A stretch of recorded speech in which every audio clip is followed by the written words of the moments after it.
Hello friends, welcome back to my channel. இந்த வீடியோவில் நம்ம முருங்கைக்கீரை வச்சு ஒரு ரெசிபி தான் பார்க்க போகிறோம். வாங்க வீடியோக்குள்ளே போய் பார்க்கலாம். அதுக்கு முன்னாடி நம்ம சேனலில் ஃபஸ்ட் டைம் பார்க்குற வியூஸ் ப்ளீஸ் சப்ஸ்கிரைப் பண்ணி வச்சுக்கோங்க. அப்போ தான் நான் போடுற வீடியோஸ் எல்லாமே மிஸ் ஆகாம உடனே உங்களுக்கு நோட்டிஃபிகேஷனில் வரும். எனக்கு மும்பையில் நம்ம ஊர் மாதிரி ஃப்ரெஷ்ஷான முருங்கைக்கீரைலாம் கிடைக்காது, ரொம்பவே ரேராக தான் கிடைக்கும். ஸோ நான் ஊருக்கு போயிட்டு ரிட்டர்ன் வரும்போது நாகர்கோயிலேருந்து முருங்கைக்கீரை எப்போவுமே இதை மாதிரி உருகி ஃப்ரெஷ்ஷாக எடுத்துகிட்டு வந்துடுவேன். ஃப்ளைட்டில் தான் எடுத்துகிட்டு வந்தேன், அப்படி இருந்தும் கொஞ்சம் வாடி போச்சு. நீங்கள் நல்லா ஃப்ரெஷ்ஷான கீரை எடுத்துக்கோங்க. உங்களுக்கு தேவையான முருங்கைக்கீரை எடுத்துக்கோங்க, அதை நல்லா வாஷ் பண்ணி எடுத்துக்கலாம். சிலவங்க சொல்லுவாங்க முருங்கைக்கீரை வாஷ் பண்ணக்கூடாது, அதில் சத்து போயிடும். ஆனால் எந்த அளவுக்கு உண்மைன்னு தெரியல. நான் எப்போவுமே கொஞ்சம் வாஷ் பண்ணி தான் எடுப்பேன். முருங்கைக்கீரையில் கால்சியம், அயன், விட்டமின் சொல்லக்கூடிய எல்லா சத்துக்களும் இருக்குது. ஸோ அடிக்கடி நம்ம சாப்பாட்டுக்கு எடுத்துக்கிட்டது ரொம்பவே நல்லது. நிறைய பேர் பார்த்திங்கன்னா இது சீக்கிரமாக டைஜஷன் ஆகும்னு சொல்லிட்டு அவ்வளோவா எடுத்துக்க மாட்டாங்க. முருங்கைக்கீரை வேக வைக்கிறதுக்கு மட்டும் கொஞ்சமாக தண்ணி கூட வச்சு நம்ம வேக வச்சு எடுத்துட்டோம்னா எந்த ஒரு பிரச்சனையும் இருக்காது. இப்போ முருங்கைக்கீரையை நல்லா வாஷ் பண்ணி எடுத்தாச்சு. கேஸ் ஸ்டவ்வில் ஒரு கடாய் வச்சு அதில் கொஞ்சமாக எண்ணெய் ஊற்றிக்கலாம். எண்ணெய் சூடானதும் அந்த கீரையை போட்டு நம்ம லைட்டாக வதக்கி விட்டுக்கலாம். கீரை எண்ணெயில் லைட்டாக வதங்கினதும் இந்த மாதிரி டிரான்ஸ்பரண்ட்டாக மாறிடும். இந்த ஸ்டேஜில் நம்ம கொஞ்சமாக தண்ணி ஊற்றி வேக வச்சு எடுத்துக்கலாம்.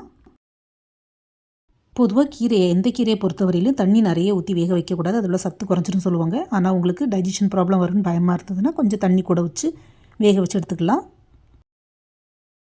தண்ணி ஊற்றுனதுக்கப்புறமா கொஞ்சமாக தேவையான அளவு உப்பு சேர்த்துக்கலாம். கீரைக்கு உப்பு நிறைய ஏற்காது, ஸோ கொஞ்சம் பார்த்து போட்டுக்கோங்க. நான் கீரை கொஞ்சமாக எடுத்துருக்கிறதுனால உப்பும் கொஞ்சமாக தான் சேர்த்துருக்குறேன். இந்த கீரை வேகிற நேரத்தில் நம்ம ஒரு தேங்காய் மசாலா அரைச்சி எடுத்துக்கலாம். அதுக்கு ஒரு மிக்சி ஜார் அல்லது பிளெண்டர் எடுத்துக்கலாம். அதில் கொஞ்சமாக துருவின வெள்ளை தேங்காய், 2 பல் பூண்டு, ஒரே ஒரு மிளகா வத்தல், கொஞ்சமாக சீரகம் சேர்த்து கொரகொரப்பாக தண்ணி விடாமல் அரைச்சி எடுத்துக்கலாம். ஃப்ரெண்ட்ஸ், நான் கீரை குறவாக எடுத்துருக்கிறதுனால எல்லா இன்க்ரீடியன்ஸுமே குறவாக தான் ஆட் பண்ணியிருக்கிறேன். நீங்கள் ஜாஸ்தியாக போட்டு பண்ணுறதா இருந்தால் கொஞ்சம் ஜாஸ்தியாகவே எல்லாம் ஆட் பண்ணிக்கோங்க.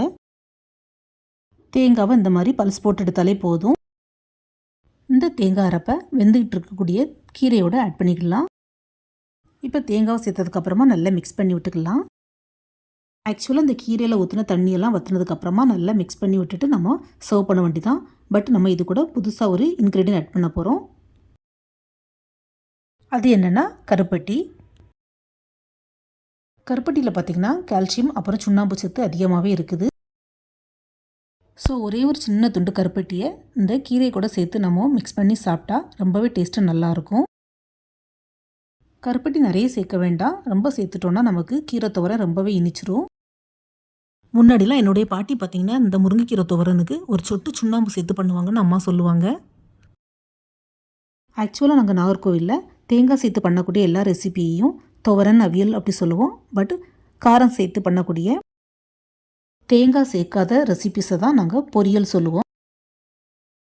நான் ஆல்ரெடி சொன்ன மாதிரி எல்லாரும் ஒரே அரிசி, பருப்பு, காய்கறி தான் யூஸ் பண்ணுறோம். பட் அதுக்கு வைக்கிற பேரும் அது பண்ணுற விதமும் தான் வேறு, மற்றபடி எல்லாமே சேம் தான். அவ்வளோதான் ஃப்ரெண்ட்ஸ், கீரையில் உள்ள தண்ணியெல்லாம் வற்றி வந்ததுக்கப்புறமா கேஸ் ஆஃப் பண்ணிட வேண்டியதான். இந்த முருங்கைக்கீரை துவரனில் கருப்பட்டி சேர்த்து பண்ணியிருக்கிறதுனால ரொம்பவே டேஸ்ட்டாக, கொஞ்சம் இனிப்பாக, கொஞ்சம் டிஃப்ரெண்ட்டாகவே இருக்கும். ஸோ நீங்களும் இனிமேல் பண்ணுறதா இருந்தால் இந்த மாதிரி பண்ணி பாருங்கள் ஃப்ரெண்ட்ஸ், உங்களுக்கும் கண்டிப்பாக பிடிக்கும். ஃப்ரெண்ட்ஸ், இதே முருங்கைக்கீரையை வச்சு நான் கீரை சமைச்சொரு வீடியோ ரீசெண்டாக அப்லோட் பண்ணியிருக்கிறேன். செக் பண்ணாதவங்க ப்ளீஸ் செக் பண்ணிக்கோங்க, அதுவும் ரொம்பவே நல்லாயிருக்கும். இந்த வீடியோ பிடிச்சினா மறக்காமல் நம்ம channel like, share and subscribe பண்ணுங்கள். தேங்க்ஸ் ஃபார் வாட்சிங். See you soon in the next video. Bye.